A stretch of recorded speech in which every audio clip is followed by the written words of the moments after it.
ఏంటి భూమి అంత డల్గా ఉన్నావు? అసలు ఇప్పుడు జరిగేదేంటి? నీ శాంతి ముహూర్తం.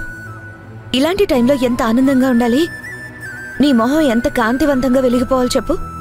అలాంటిది డల్గా ఉండడం ఏంటి? అసలేమైందో చెప్పు. ఏం లేదు వదినా. లేదు, ఏదో ఉంది. లేకపోతే నువ్వింత డల్గా ఉండవు. చెప్పు, ఏమైంది? నేనిప్పుడు డల్గా ఉండడానికి కారణం రాఘవ బావగారికి నా మీద ఇంకా కోపం తగ్గకపోవడమే అని చెప్తే వదిన బాధపడుతుంది. ఇంట్లో అందరూ బాధపడతారు.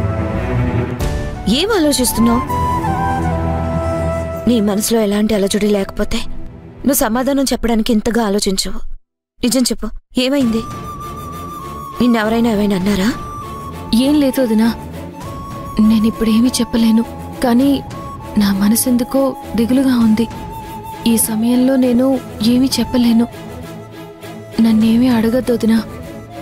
నువ్వు మాధవ ఆనందంగా ఉండాల్సిన సమయంలో ఎలాంటి ఆందోళనలు ఆలోచనలు నీ మనసులోకి రానివ్వకు భూమి. కష్టాలనేవి మనిషికి చుట్టాల్లాంటివి. అవి వస్తూ పోతూ ఉంటాయి. వాటి గురించి ఆలోచిస్తూ నీ ఆనందాన్ని దూరం చేసుకోకు, సరేనా? సరే వదినా.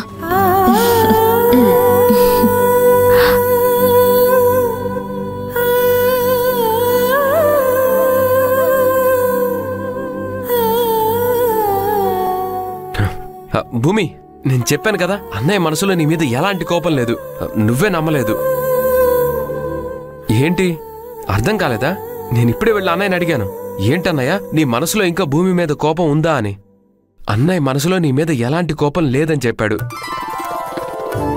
నువ్వు అనవసరంగా దాని గురించి ఆలోచిస్తూ ఇప్పటిదాకా బాధపడుతూ ఉన్నావు. మీరు అబద్ధం చెప్పకండి, నేనేం బాధపడను. బావగారు ఏమన్నారో నిజం చెప్పండి.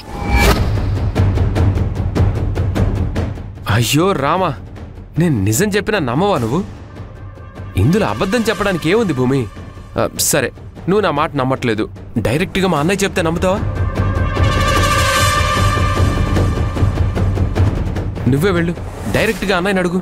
ఆయన ఏం చెప్తాడో విని అప్పుడు నీ మనసు మార్చుకో. అర్థమైందా? లేదు, నేను వెళ్ళి అడగను. ఏమైంది? నువ్వు వెళ్ళి అడిగితే ఏమవుతుంది? వద్దు, అలా అడిగితే బాగోదు. నువ్వు అడిగినంత మాత్రాన మా అన్నయ్య నిన్నేమి తప్పుగా అర్థం చేసుకోడు. అన్నయ్య చాలా పాజిటివ్ మూడ్లో ఉన్నాడు. నువ్వు వెళ్ళి నీ మనసులో ఉన్న భారం అంతా దించేసుకో. అన్నయ్యతో మాట్లాడు. అన్నయ్య చెప్పినట్టు విను భూమి, సరేనా? అమ్మో అమ్మో అమ్మో, మొత్తానికి రాఘవ మనసు మార్చేశారన్నమాట. వెంటనే ఈ విషయం అలీకేకి చెప్పాలి, లేదంటే నా కూతురు కొంప అంటుకుంటుంది. వెళ్ళు భూమి, ఏమీ కాదు.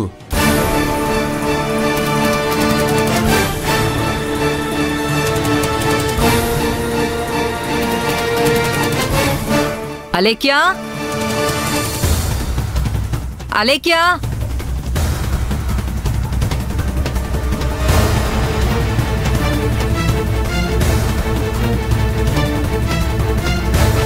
అలేఖ్యా.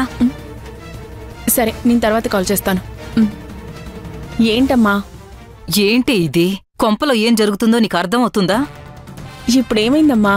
ఇంకా ఏం కావాలి? నీ మొగుడు పోయి ఆ భూమిని క్షమించాడంట. దాంతో మాట్లాడతానన్నాడంట.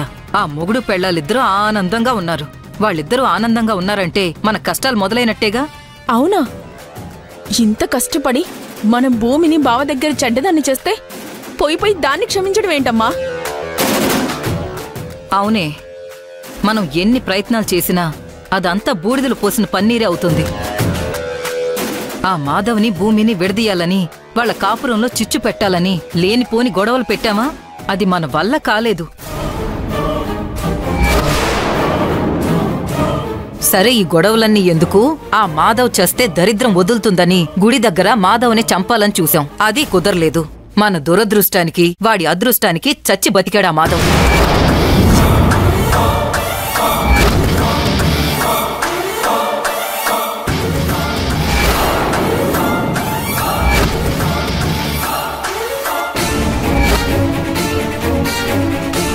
ఇలా మనం ఎన్ని కుట్రలు చేసినా అయస్కాంతం అతుక్కుపోయినట్టు ఆ అన్నదమ్ములిద్దరూ అతుక్కుపోతున్నారే.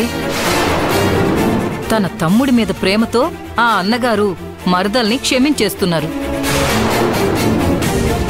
లేదమ్మా, బావ భూమిని క్షమించాడంటే ఇక ఇంట్లో నా మాటే చెల్లదు. దానితో బావ మర్యాదగా మాట్లాడడం మొదలు పెట్టాడంటే దాని మాయలో పడిపోతాడు. తర్వాత ఇక నేనేం చెప్పినా కూడా బావకి నచ్చదు. అందుకే ఏదో ఒకటి చెయ్యాలి. ఇలాగే వదిలేసామంటే మనమే ఇంట్లో లేకుండా పోతాం. అలా ఎలా వదిలేస్తామమ్మా? ఎన్నిసార్లని తప్పించుకుంటుంది? ఏదో ఒకటి చేసి దాన్ని ఏకంగా పైకే పంపించేస్తాను.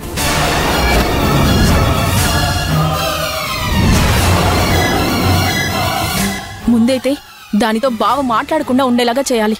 ఆ పనేదో త్వరగా కాని. నీ మొగుడికి ఎలా చెప్పుకుంటావో ఏంటో నీ ఇష్టం. కానీ రాఘవ మాత్రం భూమిని ఎట్టి పరిస్థితుల్లో క్షమించకూడదు.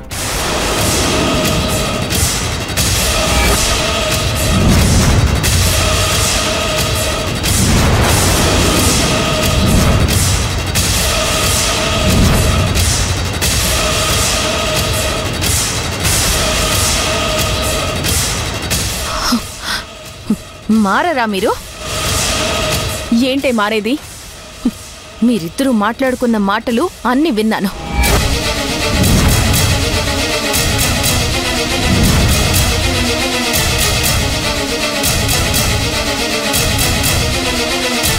నన్ను మాధవ్ని వేరు చేయడానికి మీరెన్ని ప్రయత్నాలు చేశారో నాకు తెలుసు. చేసిన ప్రతి తప్పుకి చెంప పగలగొట్టి మరీ చెప్పాను, ఇంకొకసారి తప్పు చెయ్యొద్దని. అయినా మీరింకా ఎందుకు మారలేదు? చివరికి నా మాధవ్ ప్రాణాలు తీయాలని చూశారు. ఆ ఒక్క కారణం చాలు మిమ్మల్ని ఇంట్లో నుంచి పంపించడానికి. కానీ ఈ ఇంటి మనిషిగా బావగారికి భార్యవని ఒకే ఒక్క కారణంతో ఆ తప్పుని కూడా క్షమించాను. ఈ ఇంట్లో అడుగు పెట్టాక పాతవన్నీ వదిలేస్తావు, ఇంట్లో వాళ్ళ గురించి ఆలోచిస్తావు, నీ కాపురం నువ్వు చేసుకుంటావు అని అనుకుంటే నువ్వు మాత్రం మారలేదు. నువ్వు మీ అమ్మ కలిసి నా కాపురంలో చిచ్చు పెడుతూనే ఉన్నారు. నన్ను ఈ ఇంటికి దూరం చెయ్యాలని చూస్తూనే ఉన్నారు. ఇంకా మీరిలాగే ఉంటే మీలాగే నేను మారాల్సొస్తుంది. ఏయ్, ఏంటే నువ్వు మారేది? నీ ఇష్టానికి నువ్వు ఏదేదో మాట్లాడితే చూస్తూ ఊరుకుంటావా? అలేఖ్యని కాదు, అసలు ముందు మిమ్మల్ని అనాలి. వయసులో పెద్దవారు దగ్గరుండి కూతురుతో తప్పు చేయిస్తున్నారు. తను చేసే ప్రతి తప్పుని సమర్థిస్తున్నారు. బుద్ధి లేదా మీకు? ఏయ్, మా అమ్మనంటావేంటే? అనటం కాదు, బుద్ధి మార్చుకోకపోతే ఈసారి చెంప పగలగొట్టి మరీ చెప్పాల్సొస్తుంది.